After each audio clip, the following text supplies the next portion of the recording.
Chapter number 1, a new narrative. How does the swarm work? What drives it? What's its purpose? And what properties create it? Now, I've not been able to ask these fish because they can't talk. So I concluded this through observation. In nature, everything is based on 3 simple drivers: eat, don't get eaten, and reproduce. The purpose of the swarm is to thrive. The swarm uses the power, knowledge and intuition of all participants to some form of meta-connectivity, and scientists tell us now this is exactly how a brain works. We know that the intellect is not in the individual neurons or the fish, but in the billions and billions of connections between them. On an individual level, intellect is not even observable, but on the level of the swarm, it exhibits intelligent behavior, and this is what we call swarm intelligence, and it's based on 6 behavior principles. But first, what are we dealing with? Let's meet the subject. This is a big-eyed scat, the little fish you saw in the beginning of my presentation. It's a member of the mackerel family. This is a Caribbean variety. Anyway, whatever, it's a fish. This little animal is about 25 centimeters long. It has an excellent sense of smell, 360 degrees vision, very little that escapes his attention. He feels the environment by pressure waves in the water. Fantastic swimmer. On the other hand, it can't talk. It isn't very intelligent, that's an understatement. Always looking for food, has no idea of the world it lives in. This simple creature creates these huge swarms of sometimes 1 million individuals that behave intelligently without any form of formal structure or management. Let that sink in for a while.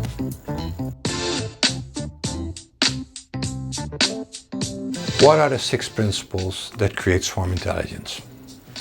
Number 1. The swarm facilitates self-organization of fully autonomous units, meaning that all fish swim where and when and how they want. There is no higher power telling them what to do. They're totally autonomous.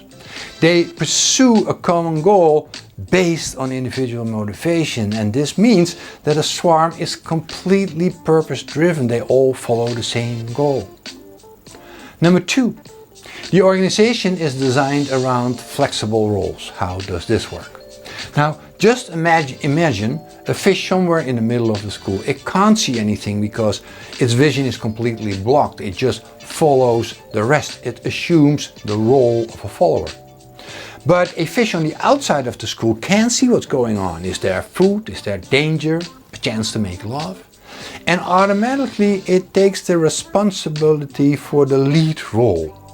So these roles are flexible. They exist only on the basis of a need, and they have a clear purpose. They're all self-assumed, and they create distributed leadership. But the school is not a second the same. In a fraction, the whole bunch turns the other way.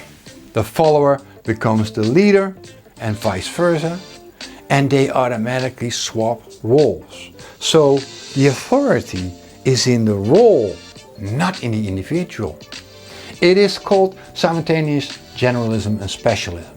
They are all, of course, generalists. I mean, they are all fish. They can swim, they can breathe underwater, which is extremely useful if you're a fish. But in addition, they have these specialist capabilities to perform these role swaps. Now, you don't need an MBA or a university degree to see the benefits of this. This creates an unsurpassed flexibility and efficiency, but more important, it improves knowledge sharing and innovation. Number 5. All individuals mirror each other and the entire swarm. What does this mean? Well, again, think about this one fish in the middle of the school. Vision is blocked. It just sees 6 others and it mirrors their behavior. It follows what they are doing. But the fish it sees do exactly the same. And the ones that they see also. And this goes on and on and on until you reach the level of the entire school. So a swarm can be seen as an infinite series of overlapping spheres of information. This means that all properties of the entire swarm are available in each individual and vice versa. Each individual is a mini copy of the whole. The swarm is holographic. It behaves as one organism. Number 5. Swarms do not communicate through fixed chains. Instead, they continuously send and receive, they basically broadcast information in all directions. Their connection is redundant. If something happens, everybody is immediately informed. No information is ever lost. If you want to see how this works, I got a video here of a swarm of bees. Watch. You can see the information pulses going to the swarm. These are approximately 1500 bees, but it's not only the surface, it goes also inside. It's three-dimensional. Can you see how fast that's going? All of these 1500 bees are informed within under a second. Now, how fast is that going in your organization? But there's something else. What does this image remind you of? Well, it looks like our internet. Our internet is literally a redundant packet switch network. It is uninterruptible. So, next time you think that we are smart and fish are stupid, think again.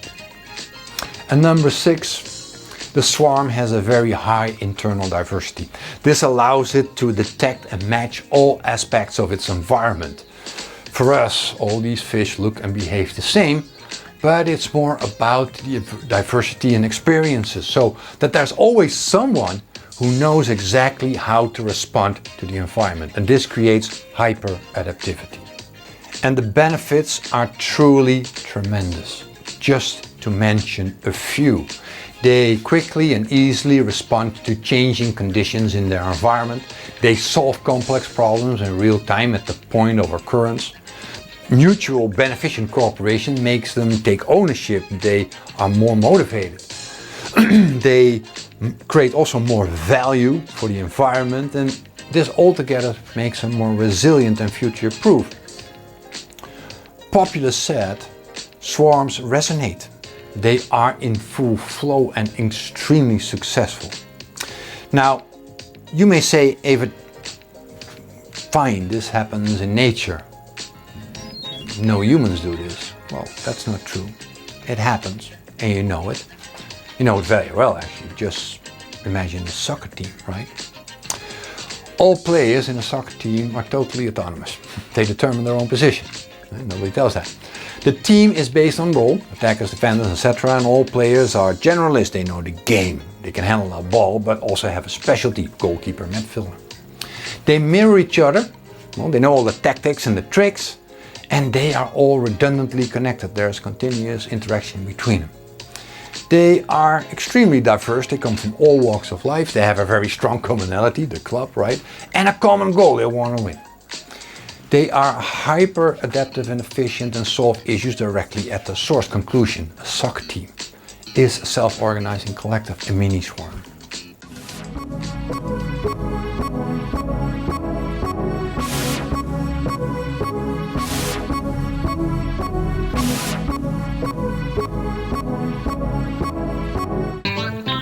Okay, now that we know how nature, swarm work, let's see how we organize. What are the discrepancies? What are our biggest problems? Why is swarm organization so powerful and intriguing? Let's look at our main issues. Number 1 is our focus on traditional industrial age hierarchic structure, and the main reason why most of our organizations look like a pyramid. Just take an organization of, say, 2,500 people with a span of control of 10. That means that you will have somewhere between 200 to 250 managers and coordinators. What is it that these people do? Well, they monitor hierarchy, structure, process and control. 10% overhead. So, How do we communicate? Well, we communicate over long fixed chains with many steps. This is slow, but worse, it creates a single point of failure. You know, every chain is as strong as the weakest link, and if a link fails, the communication stops. There is no redundancy in the line. Further, there's not much autonomy for the people who really have to solve the problems, and there's also little flexibility in swapping roles. It seems that 25,000 stupid fish are more flexible and efficient than 2,500 people, and swarms have no hierarchic structure whatsoever.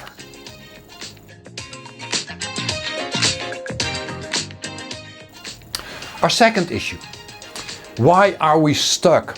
Why are we gridlocked? Why do we struggle to get things adjusted? Well, that's because we mainly focus on formal organization, constructed behavior, structure, process, and control. We create heavy, rigid, and complex structures to achieve goals and power and control from above. And these structures take a lot of time and energy. At least 30% of our energy is lost in internal organization. But 80% is informal organization, common human behavior, norms, values, in other words, culture. Now, you may note that swarms are 100% informal. Thus, where do you think is the real organization power? To me, this is obvious. If we want to change something, we should not focus on formal organization and structure, but in improving our behavior.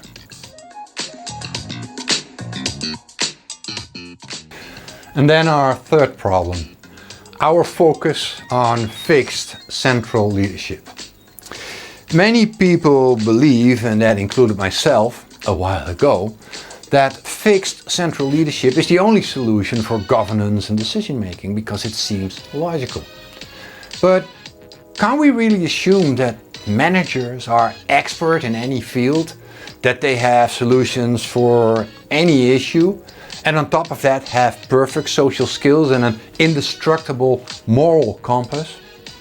Well, this inevitably makes leaders the focal point for conflict, obstruction, and even corruption, and the result we see here, burnouts. According to several researches, 1 in 4 managers, that's 25%, goes to an 18-month burnout during his or her career. It is the #1 occupational health hazard. Being a manager is actually more dangerous than being a Formula 1 race car driver. Now, if we compare this with swarms, they don't have any fixed central leaders. All leadership is role-based and distributed. It follows a purpose. Decisions are taken at the source with the available individuals and knowledge. There's very little conflict and they easily find consent. And I truly never seen a corrupt zebra or a penguin with a burnout, really.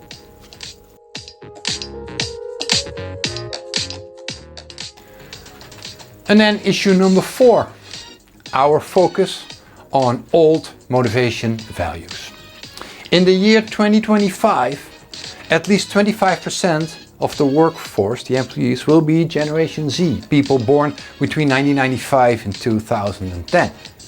These people are now perceived as highly incompatible with our current business values. Are you ready for that? But what is it what these people actually want? Well, we have asked them. They want to travel. They want to experience, they want freedom. They prefer to work alone or in small teams. They expect flexibility and empathy from their management, but with minimal oversight. They only want to work on what they love and value, like a hobby. It must have societal purpose, make an impact. They want to work hard, but no more than 3 days a week, and only in an organization with high diversity and social responsibility. Now, these expectations do not correspond with our traditional organization values at all, but if you look close, you see they look more like swarm organization properties. So, who's incompatible? People, Generation Z, has already decided what future organizations must look like.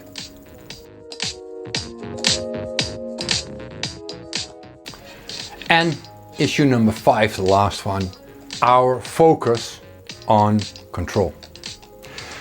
Modern organizations use ever more systems to solidify every aspect of an organization, but is this actually beneficial for an organization's intelligence? Because apparently swarms work very well without such control systems. They use swarm intelligence. And then the question arises, of course, what actually is intelligence? And this is what scientists ask themselves too. What if there is a definition for intellect? Where do we find that? Maybe in nature? Now, according to this guy, there is, and he found it in swarms. This is Mr. Alexander Wisner-Gross. He holds a PhD in physics at the Harvard University and works for more than 20 years on artificial intelligence systems. Now, in 2014, he held a very impressive TED Talk where he presented a new definition for intelligence.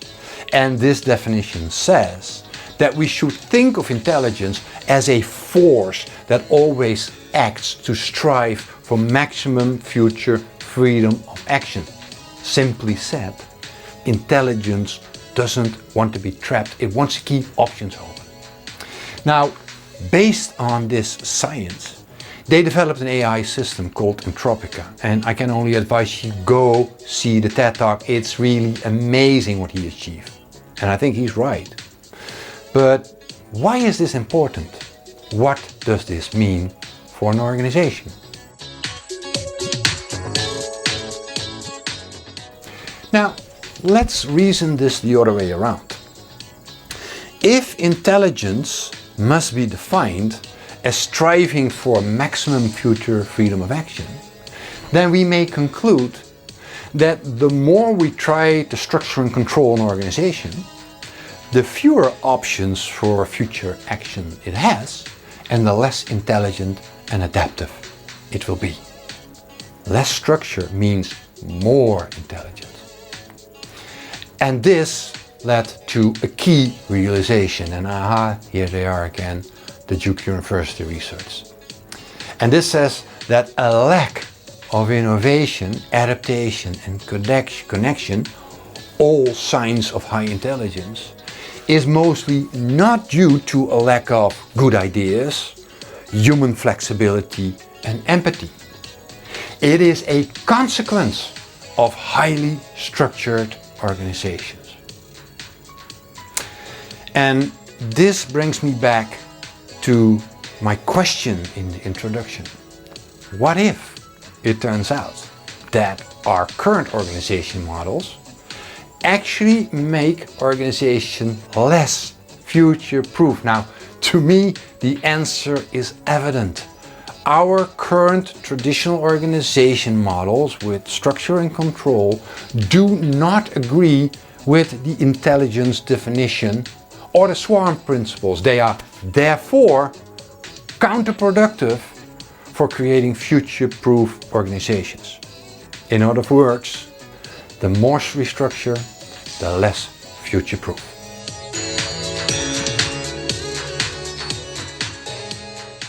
So, what must we do? What must be the ultimate objective? To secure our future, we must abandon inhibiting structures. We must create organizations that are built to adapt, not built to last, and thrive on uncertainty. Now, this requires a totally different focus and organization model. Do we have a plan for that? Yes, we have.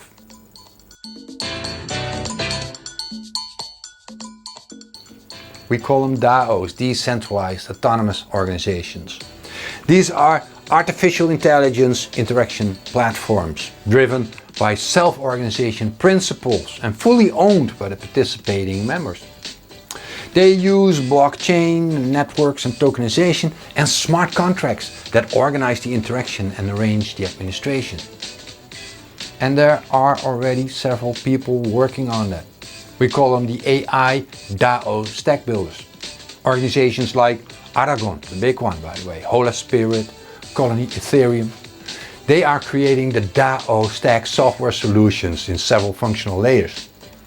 And these are only a few, but there are actually thousands of them, mostly startups, that are working on this. And evidently young people, like Generation Z, believe that this is important.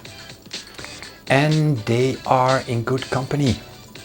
We are convinced that a new organization model is necessary and that self-organization is a vital next step in strategic organization development to achieve this. And as you can see, we are not the only ones. There's a growing number of major parties that takes this very, very seriously.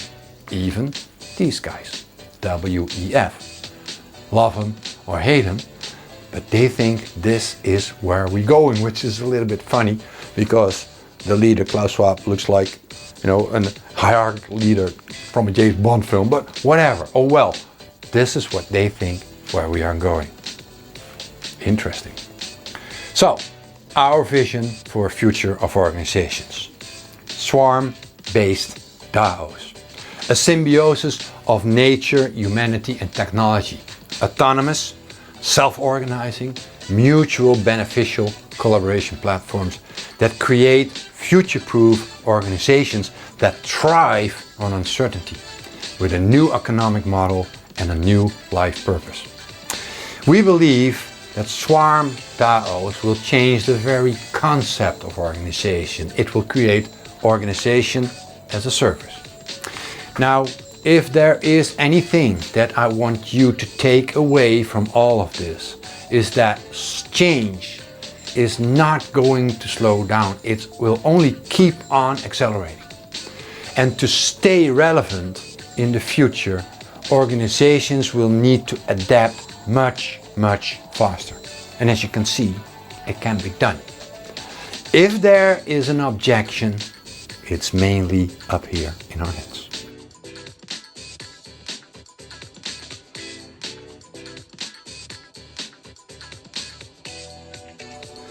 Thank you for watching a new narrative. I hope you've enjoyed it and that you found ample inspiration. In the next section, a new structure, you can learn about how to actually build a swarm organization, and I hope to see you there.